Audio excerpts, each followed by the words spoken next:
ठाकुर जी बोले ये सब बात बना में और तुमको देखो बातन में आए के विश्वास नहीं करना चाहिए। नेक मुझे समय दो और समय कैसे दो, नेक देर मेरे संग खेलवे चलो, मैं तुम्हें खिला के लाऊंगा और तुम मेरे संग खेल के आई हो और शाम तक देखियो। अगर तुम्हारो कछु चोरी है जाए तो भैया तुम बड़े बाप की छोरी हो, तुम्हारे घर में कोई कमी तो होएगी ना। अगर मैं एक आध नग चुरा भी लूंगा तो तुम्हारे यहाँ तो बहुत सारो है। और यदि चोरी नहीं करूं तो फिर मुंह को अपनो सखा बनाए लियो, फिर हम दोनों रोज खेला करेंगे।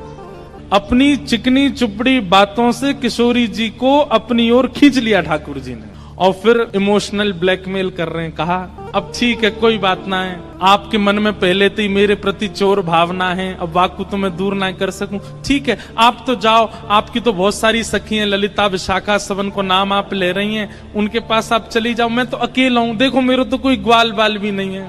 और भाई बात ऐसी है कि ग्वाल बाल सबरे आए हैं, पर ठाकुर जी सबन को सौगंध दे दे कि उनकी मैया की बोले पीछे खड़े रही हो, मिलवे जा रहा हूं मैं, आई हूं मत वहां पे। सबरे ग्वाला खड़े छुप के, वो लाला को काम बन जाए बस, मैं तो अकेला हूं और मेरी तो चकडोरी भी गिर गई है जमुना जी में, अकेलो ही बैठ के चलो जाऊंगा अपनी मैया के पास।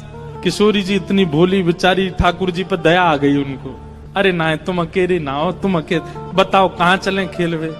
ठाकुर जी बोले पास में एक आम को बगीचा है और वह बगीचा में बड़े सुंदर सुंदर आम लगे। ठाकुर जी ने मन में विचार करी अब किशोरी जी मिली हैं तो ने अपने जैसो गुण तो दे दूं इनको। और वहां में बड़े सुंदर सुंदर आम लगे और वो आम को बगीचा हमारे नंदराय बाबा को ही है, आप वहां चलो, बढ़िया पके पके आम तोड़ तोड़ के प्रेम से पामेंगे। हाँ किशोरी जी बोली हाँ चलो आम पावे चलेंगे। अच्छा इस बीच खूब बात भई है ठाकुर जी और किशोरी जी की, हाथ पकड़ के दोनों जा रहे हैं।